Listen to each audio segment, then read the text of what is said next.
So now you already got your 5 W's and your H. Who, what, when, where, why, and how. I got it that time. Now you got that. You really dumped all the ideas from your brain on paper.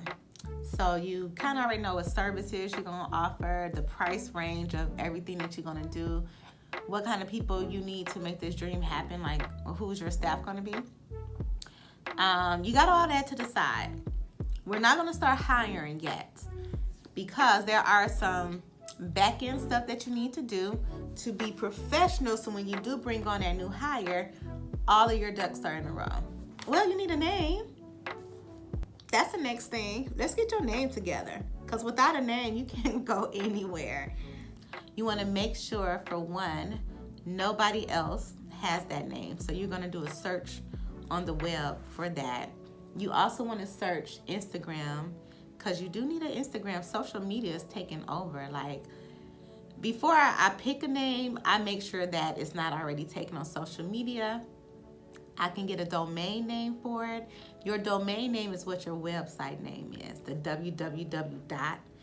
Now, you have options with that. You don't necessarily have to do a .com anymore. You can do a .co, .net. It's more options. So it's a wider range of picking names now, but you want to make sure nobody else has it. And you can do a search online for trademark purposes. Make sure nobody else has that name. It's available on Facebook, it's available on Instagram, and you can get it as a domain. Once you found all of those things out and your name is clear, stick with it, and now you're gonna register everything so nobody else can take it. You need an employer identification number here in Georgia, AKA an EIN. That is gonna replace your social security number, because now everything is about the business. So instead of putting your social on stuff, you're gonna put the EIN. So I put a link on the bottom of how you register that. Put that to the side, and then you want to form your business with an LLC. Very important. Once you get your LLC, typically it could take about a week. You can pay extra to expedite it, but in Georgia, to open up your bank account, they're going to ask you for your articles of incorporation, and that is exactly what the LLC is. Once you are granted that name with an LLC, they'll send you an email with the date your LLC was established, and you need that paper for a lot of things in the future. So you're going to do your Instagram account, your Facebook account, your domain name, and not a trademark so quick. And I'll discuss that later. Trademarks are extremely expensive, so you want to make sure you have a good niche before you get a trademark. You need a logo. You need a logo, a professional logo, please. I recommend paying someone for it. You can go on Fiverr or Fiverr. I really don't know how to pronounce that site. That's a site you can go on, and it's freelancers on there looking for jobs. And you can have a budget and find somebody under that budget, or you can find someone that makes the graphic designs to your liking by looking at their previous work, and then they'll charge you their fee. But when you are getting your logo, make sure you don't just get a plain flat logo with a white background. You're going to need a PDF. You're going to need an AI or a transparent logo. Reason why you need that, because if you put your logo on flyers or anything, you don't want that white background. So you have to pay a little bit extra on that website to get all of the different levels of a logo, but it's worth it. And when you pay extras, maybe an extra $5 to $20 for all the different types of logo you need. So make sure you have one that's transparent, a vector file for it, and something that you like. And it's okay if you don't love it right away. You just need something to get you started.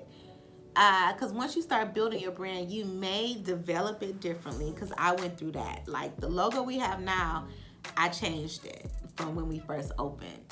And change is good. Like sometimes in our industry, if you're always seeing the same thing, and I'm talking about from a customer standpoint, you might get bored. So you might have to revamp and rebrand every now and again. Then you have to have your brand colors, okay?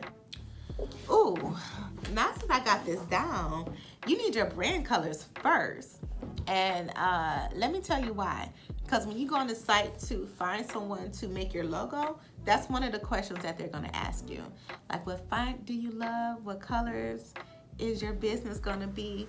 So that's something to think about before you do your logo, is what are your colors gonna be. Now with your brand colors, you need the hex code, HEX. That code is needed to keep everything consistent. One place to kind of play around with hex codes and different color combinations is a site called cooler.co, and it's like a generator. Like, you have no idea what colors you want your brand to be, go on that site. They'll just start popping colors on the screen and you're like, oh, I like this one, I like that one. Then before you know it, you got all your brand colors. I recommend having 2 to 3 brand colors, just so that everything isn't flat. And then you have options to pop in, you know, accent colors with different things, so you just won't have one color. You might say, hey, I like pink, but there's so many different shades of pink. Look at my wall. Some people might even think my top is pink, you know? It's so many different shades of pink. Look at my keyboard. You see what I'm saying? So that hex code is gonna let that designer know exactly what shade your pink is, or red is, or blue is, or green, whatever color you decide. And then like your logo will be the color, any colors you use on your website, your flyers, like everything will match as long as you have a hex code. And it's crazy because I didn't learn about hex codes until I was already in business for over 15 years. Ain't that crazy? I literally just learned about hex codes when Canva got super popular. So I'll say like maybe the last 4 years I discovered a hex code, and that saved my life. Now I no longer have to try to match my different greens and blues and stuff. That hex code, everything is gonna match. In order to do all of the stuff with the city and the county, they're gonna need an email address. And I highly recommend just having one. Don't use your personal, because things get mixed up and you want everything as organized as possible. So get your Gmail business account, and then once you get your website, then you'll transition to a different, more professional email. So get your Gmail email address, and don't do Miss Pretty V755 Sexy Legs. No. Do one with your business name, and if it's already taken, it's okay. Just put a dot in the middle. Sometimes those dots help out a lot. Like for instance, my salon name is Press Bar. Somebody may have already, they don't, but they may have already had Press Bar at Gmail. Then I might want to do pressbar.salon@gmail. And now you can get your website. So it's very important to have pictures, high quality photos for the website. I don't even recommend using stock photos, because you want to start having your own look and starting your own brand. So try your hardest not to do stock photos. Also on that site, Fiverr, you can find local people, photographers, designers that can help you out with that. And then there is another site called Model Mayhem. I'll put that on the bottom. You can set up an account with them, and it's full of models. So if you're looking for models and you don't want to use clients, I recommend Model Mayhem. And also Instagram, just hashtag models with your city in the back, and a bunch will pop up. Hashtag hair models with the city in the back, and a bunch will pop up. The reason why I say use models instead of actual customers for your website and anything that you're gonna print, it saves the world. First off, models, they're always looking for content for them to use as well, and don't spend too much. There's too many models out here that can do a great job for your first photo shoot that will either do it for free because they want to expand their portfolio, so they need content, or they might just want their hair and makeup done for free, you know. So get you some models from Model Mayhem, from IG, from Facebook. I also say try not to use friends and family. Only because if they're not already professional models, it's gonna make your job harder. You're gonna spend all this money on a photographer, money on a makeup artist, maybe money on a location, time doing all the hair. And then you look at the pictures and the model did not give you the look that you wanted. So I recommend going straight for a model because they're gonna know how to pose, they're gonna smile like you want. See, I'm not a good model, but they know their angles, you know what I'm saying? So use a model so that you can get that look you want through the pictures.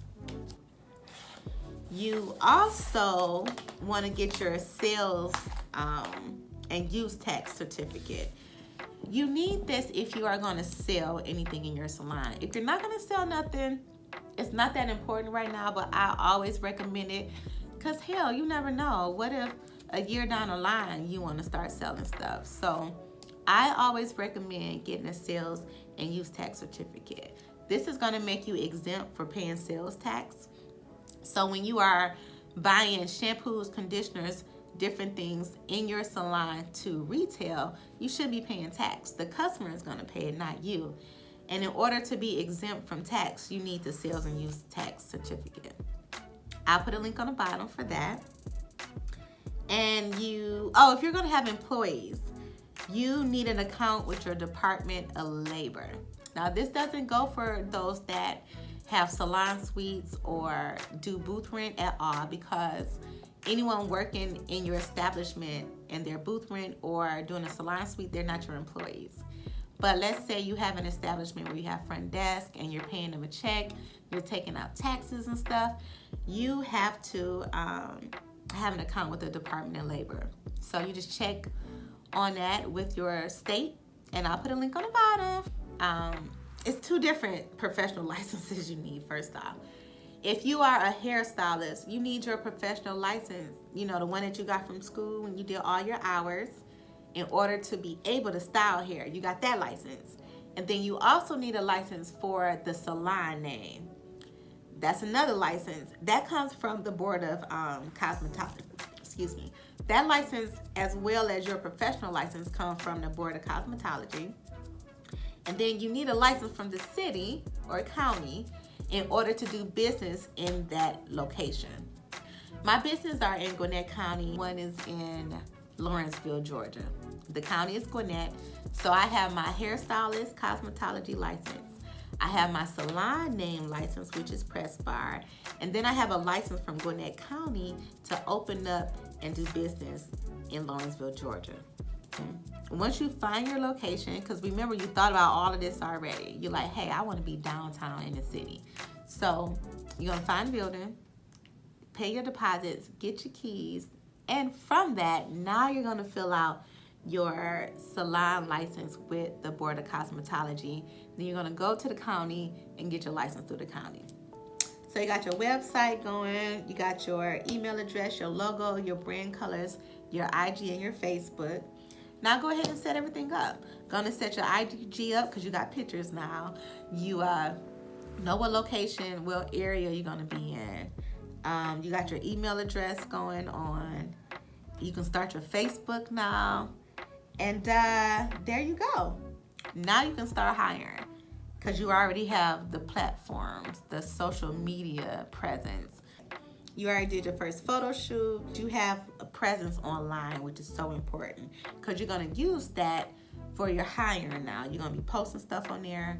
You're going to, you got your email address, so when you do your post for your now hiring on Craigslist or whatever platform you decide to use, Indeed, whatever, now everything is coming to one business email address, okay? Now, once you get your location and you already got your CO, you got all the licenses hanging up that you need to get a Google business account. That's how people will be able to find you on Google, be able to get your address and put in their GPS just from typing you in on Google, okay? It's really important. And this is how you get your reviews. Without a Google account, there's no way to get Google reviews. That's pretty much the basics, you know? Now, it's time to go. because you got to decorate this place. You got to hire contractors. You got to fill it up with supplies and equipment. You got to order cards and flyers and get people in there working and promote, market. Woo! That's the fun part. But before you get to the fun part, you got all this other stuff to do. So I hope this helped. If you have any questions, please don't hesitate to ask. I'm here to answer any questions that y'all need. I'm here for you. So in order for me to be here for you, I need to know what you need. So you can comment, like, and share, please. Follow me on all social media accounts, okay? See you soon.